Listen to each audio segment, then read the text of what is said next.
Right. Well, hello, everyone. This is Meg Brattle Brown, your host of the All Things Pageantry podcast. And today we have Amanda Garcia, the current executive director for the Miss Linn Benton Scholarship Program. Welcome, Amanda. I'm so happy that you're here with us today. Thank you. Thank you so much. Like I said, this is the first time I've done this, so I am really, really thrilled to be a part of this journey.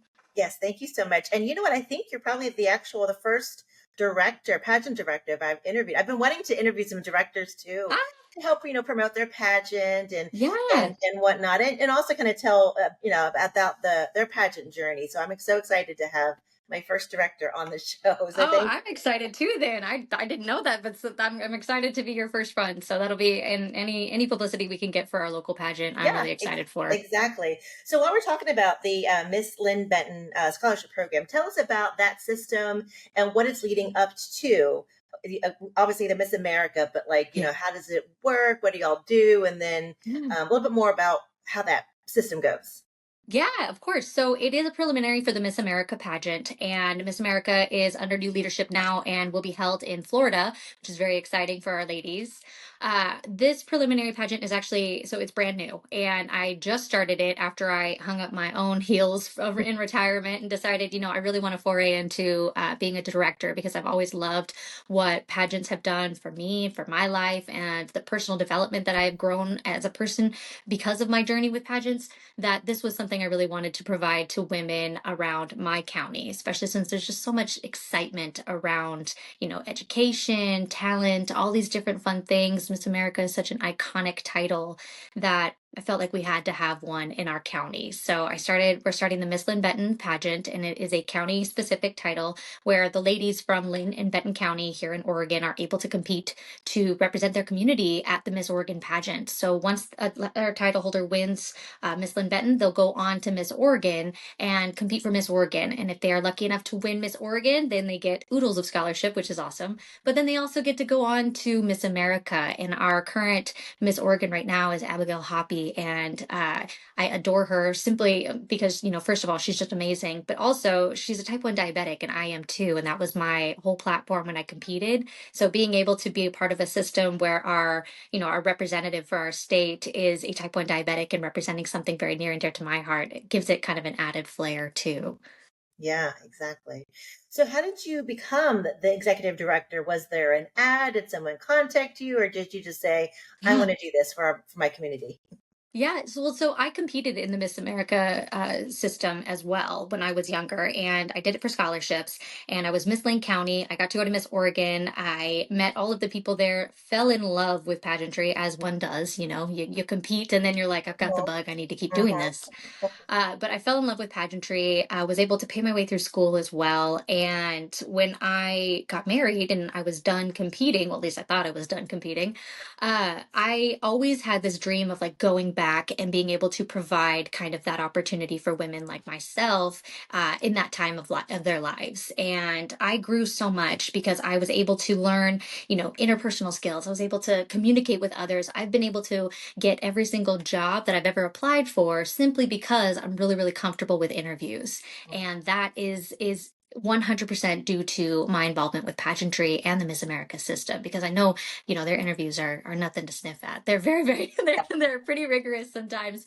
So you really prepare and you really kind of do a lot of exploration of yourself, and you get to know yourself in such a way that you can articulate really, really well, and people are just drawn to that. And that's something I am always very, very grateful for my years in pageantry, and why I want to give back and why I wanted to do this. So I contacted the director, Blaine Barklow, and said, hey, I'm a former, I'm an old former, but I would love to be able to, provide this opportunity for the ladies in our county. And she has been nothing but like helpful, wonderful, supportive, and encouraging for this journey. So we'll have our very first pageant on January 18th, 2025 in downtown Albany, like I said. And I'm really excited to kind of, do workshops, kind of get the ladies ready, get them prepared, and be on the other end of the pageant experience, if you will.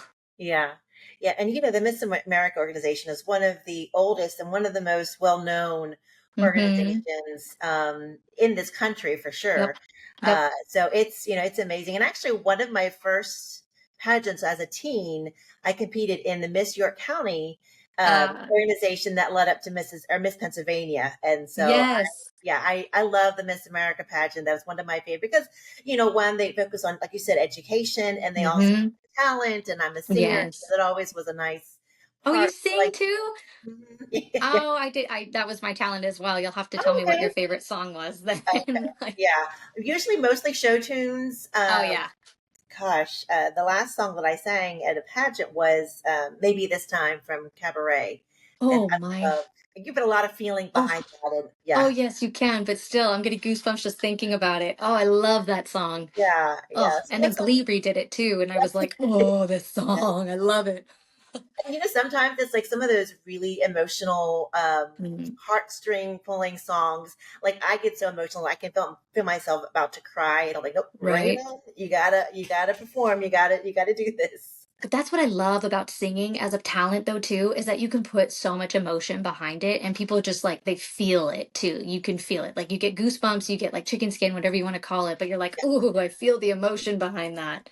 Yeah, Yeah, no. So it's a beautiful way to be able to, express yourself and express your life too sometimes. I think music is such a wonderful way of expressing where we are. it is. It is awesome. So, what songs did you sing when you did Yeah. the Miss Linn County pageant? Yeah, so I sang Angels by Jessica Simpson, and then I also sang my last year I competed. I sang oh gosh, from Les Mis. I sang a song from Les Mis, and it was, I mean, when you talk about emotion, like that song is just Yeah, gut wrenching. It's a yeah, gut wrenching song. And so it was, it was what my first time singing like a show tune type of thing. And I'd had lessons a few times beforehand and was really kind of nervous to do that kind of vocal performance. But it was amazing and I won talent. So I guess I did okay. But yeah. It's- I dreamed a dream. That's what it was. Oh my gosh, I can't believe I oh, forgot that. that But yeah, I is. dreamed a dream is what I sang. Yeah. Oh my gosh, yeah, a lot of emotion, a lot of Oh, emotion there. I know, right? I watched like Anne Hathaway sing it like a bazillion times before I sang it. Yes, yeah. So tell me more about your pageant journey. We mentioned that you did Yeah. local pageants with the Miss America. Tell me like kind of where it started and how you got started in pageantry. Yeah, so I lived in Hawaii at the time and I grew up there and I competed in the Miss Hawaii Teen USA pageant and I was legitimately bit by the bug. I loved it. I was 14. It was the first time I'd ever done like a big kid pageant, if you will. And I had a really incredible mentor, Alicia Michioka, who is actually the executive director now for Hawaii USA, and she was one of my mentors, my coach really, and really got me into pageantry over there. And then I moved to Oregon for school and found the Miss America organization and was like, I need to pay my way through school, like this is a great opportunity.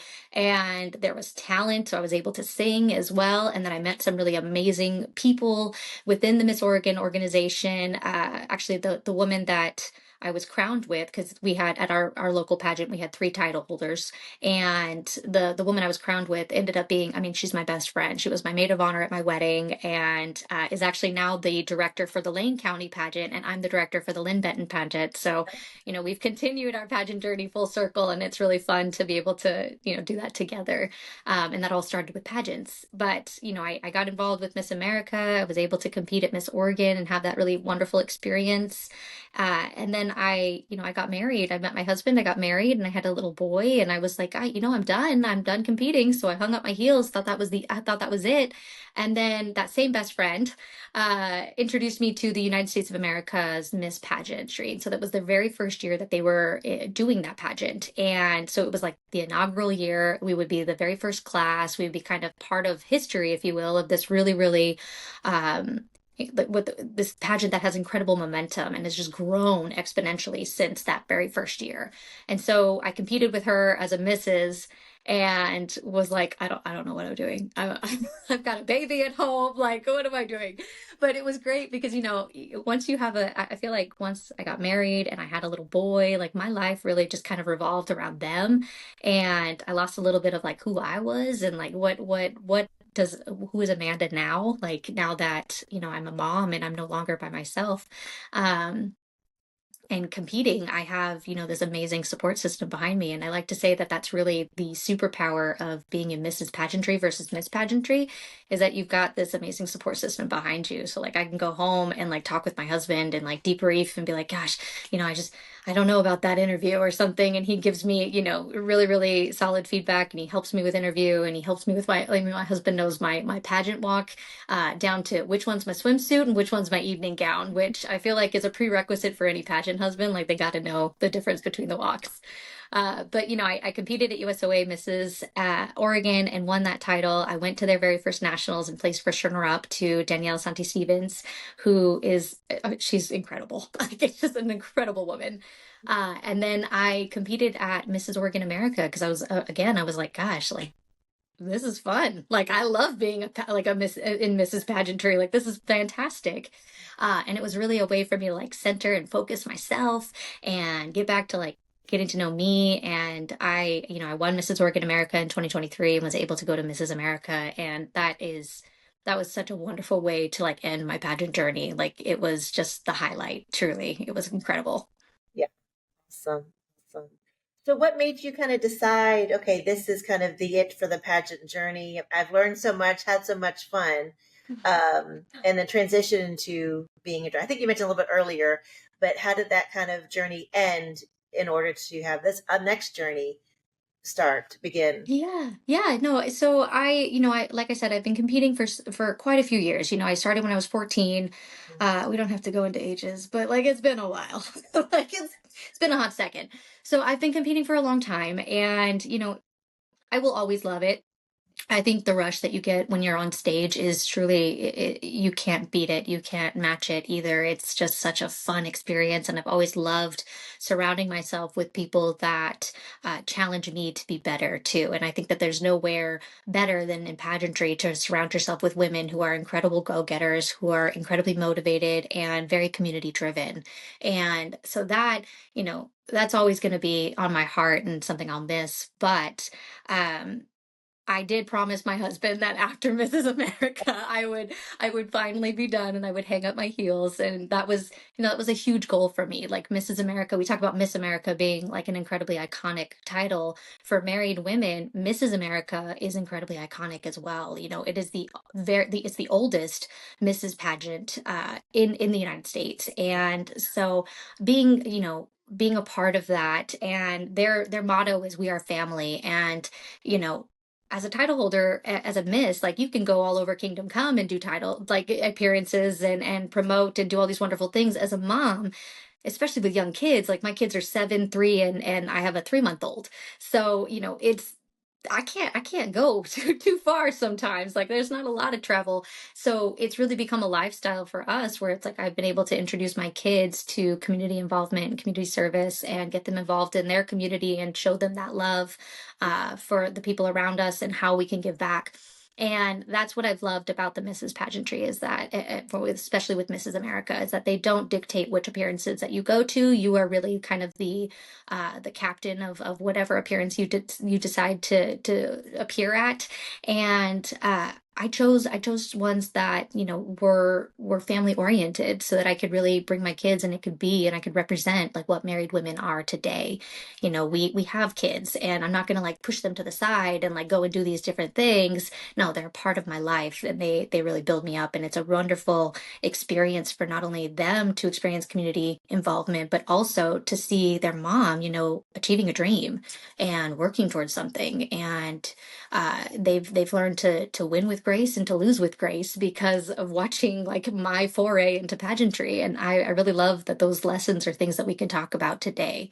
And you know I really can't give up pageants completely, so like that's why we're I found the directorship. That was something, my best friend, like I said, was competing or directing the Lane County pageant, another neighboring local organization. And I thought, this is a beautiful way for me to still stay involved in something I love, and still follow something that I love. Like girl, I follow pageants like people follow football. Like it's NFL, like like the all of that stuff is all about pageants. So So this is a wonderful opportunity for me to be able to kind of cultivate all of the learning that I was able to receive into these young women as they kind of, are just starting their lives and just starting their education and just starting their careers. So it's a beautiful way to come full circle and kind of give back and share the knowledge that I have and share it with our next generation.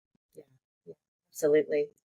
You touched on this a little bit, but so how do you find a balance between pageants and even now as a director and family, Yeah, especially with your kids being young and you've got a variety little. of ages kind of there. So Yeah, yeah, no, it's such a great question because I feel like pageant women across the world are always asked this question because, I feel like women are super women and we're able to multitask like you wouldn't believe and be able to do so many different things. But for me, this has always been a lifestyle. It's not anything that I did, to prepare for a pageant. Like I didn't all of a sudden just start doing community and like service opportunities or like being involved in my community. To win a title. It was something that I was always involved with. I'm a type 1 diabetic, and that was my platform.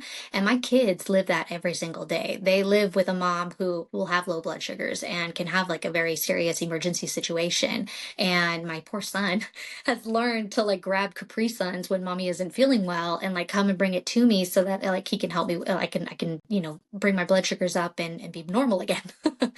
And so, that's something that they are always a part of. And so being able to, have this be your lifestyle, have it be something that isn't just something you're putting a show on for a pageant or for a title, is really how I've been able to balance everything. My kiddos love coming into the community with me and we'll help out at the food share with our church. We do a lot of activities with our church as well. They'll come to the diabetes walk with me and, set up booths and set up for the walk and help me MC and everything. So they're always a part of it.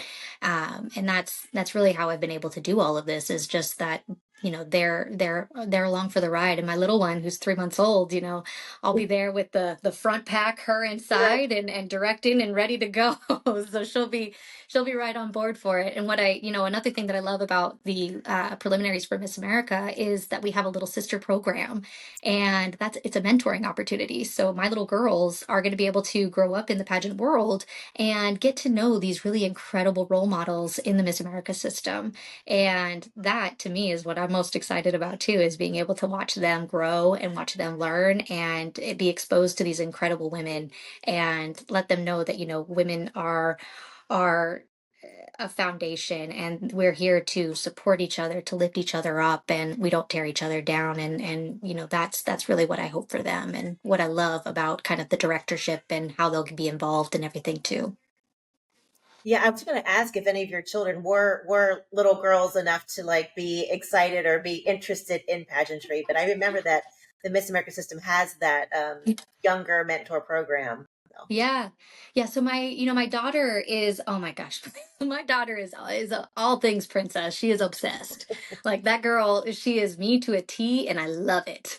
It was funny when I was pregnant with her, my husband kept asking, he's like, well, what are you going to do if she doesn't like pageants? What are you going to do if she doesn't like princesses and like Disney and all this other stuff? And I was like, I'm going to love her no matter what. Like she's my baby. But, I mean, I'm not gonna lie, it would have hurt me a little bit, but she is all about princesses, all about makeup, all about like all the things. Like she loves glitter, she loves glitz, glam, all of it. So she is my little princess. And yeah, so I'm really excited about, my daughter being able to participate. We've definitely said that we won't necessarily like force her to do pageants or anything like that. Like if Mhm. she is involved, if she's excited about it, then we'll definitely like support her in that journey, but we're not going to push it on her or anything like that. I think it's something that you have to kind of love for yourself and be drawn to for you to really, flourish and take it for what it is. Yeah, exactly. You touched briefly about your platform about diabetes type 1 Mhm. awareness. I know everyone kind of knows what diabetes type 2 is and with all the Ozempic injections. So just in case our listeners aren't really familiar with diabetes type 1, can you explain what it is and how you promote awareness within the community about your platform? Yes, type 1 diabetes, you are born with autoantibodies in your system, and now they can actually identify those auto markers and determine whether or not you will be diagnosed with type 1 diabetes. And in some cases they can prevent or like delay the onset of type 1 diabetes. And so it's really, yeah, so it's something that you're born with, and it's an environmental response. So we saw a lot of type 1 diabetes happen after the pandemic because it was something that environmental, a cold, something like that, that flip the switch in your body, and then your pancreas decides to attack itself, and you're diagnosed with type 1 diabetes. So it's something that those who have type 1 diabetes are they didn't do anything, they didn't eat any sugar, they didn't eat like poorly or anything like that. There's always these misconceptions around type 1, but we're insulin dependent, and so we need insulin in order to survive. And type 2 is insulin resistant, and so for insulin resistant type 1 type 2s, they can help it with diet and exercise and sometimes insulin as well. But if we don't get insulin, we will die. And so we manage every single day our type 1 diabetes through insulin. But for me, that was always something I had a really, really hard time accepting, like my diagnosis when I was 16, because I was diagnosed really, really late in life. And when I had that diagnosis, I kind of rebelled against it and said I didn't want to be diabetic. Like, I'm not going to do all of this. This is not, this isn't what I asked for. I graduated early. And so I was going off to college, and I was like, I want the freshman 15. Like, I don't want to, I don't want to have to like control my food and like think about all these things. It's not fun at all. And so I rebelled against it for a lot of years. And it wasn't until, I had kind of a very life-threatening situation where I kind of had my awakening, if you will, or that moment where you're like, I need to make a change, or I'm not going to be able to live my life the way I want to live it. And once that happened, I got involved with the Juvenile Diabetes Research Foundation, which has since rebranded themselves as T1D Breakthrough. And that truly taught me that support and community can get you through really anything in life. And that became my platform because I wanted to be there for others who were experiencing, divorce, if they were experiencing type 1 diabetes, a new diagnosis, chronic illness, anything in life. We are all going to face those situations, and it's the support and the community that we build around ourselves that really help us get through it, because we're community people just by nature, and we need that support, we need that community in order to really flourish and accept what's happening, and then not let that chronic illness or impediment be something that is going to stop you from achieving your dreams. And that kind of became my platform, was supporting these people, supporting people around me, and being the biggest cheerleader that I could possibly be for others, because we need that person in our lives. Oh yeah. So many people struggle with chronic illnesses, and like you said, don't have Mhm. some of them don't have the resources or the support, and Mhm. it's just what a lonely experience to not have those things while you're kind of going through this, learning about your disease and trying how to manage it. And so I Yeah. applaud you in your efforts to promote your platform. And even now, as a director and not a title holder, I mean, I'm sure you are still involved heavily and Mhm. still advocating for awareness of type 1 diabetes. Yeah, absolutely. Like I said, it's really part of our life. I'm the chair for the One Walk for Type 1 Diabetes here in Corvallis. So we do an entire like one walk, and we do a lot of advocacy, a lot of fundraising for Type 1. I started support groups within my community for those who have been newly diagnosed with Type 1 diabetes and their families as well, because that was one of the things that I really saw was when you're diagnosed with a chronic illness, it's not just you that's affected, the entire family is affected. So like I said before, like my children will experience things that not everybody will experience simply because their mom is a type 1 diabetic. And being able to kind of talk through those things in a supported environment is what I aim for with those newly diagnosed, or just anybody with type 1 diabetes or a chronic illness, period. Again, we need that community, we need that ability to be able to just talk about those issues and feel that validation and feel heard and feel seen. Mhm. Exactly. Exactly. Wow. I just, this conversation has been such a wonderful experience getting to know you and your pageant journey. And, tell me a little bit more about, so as a director with your pageant Mhm. coming up in January, what are Yeah. some of your goals, to be successful at this local pageant for the Miss Oregon America? What are you like? What are you wanting to achieve for your contestants? Yeah, I want them to have an experience that is unforgettable. I want them to literally leave the pageant thinking like that was the one of the best times of my life.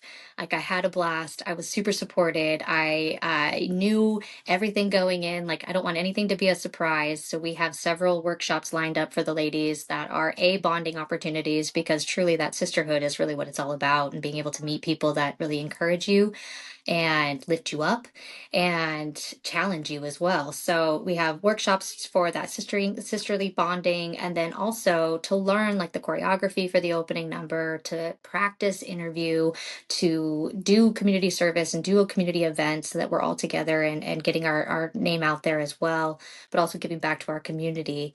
And being able to do that together as a group, again, builds that community that we're looking for. So this is just another opportunity for young ladies and young women to have a community around them of encouragement and support.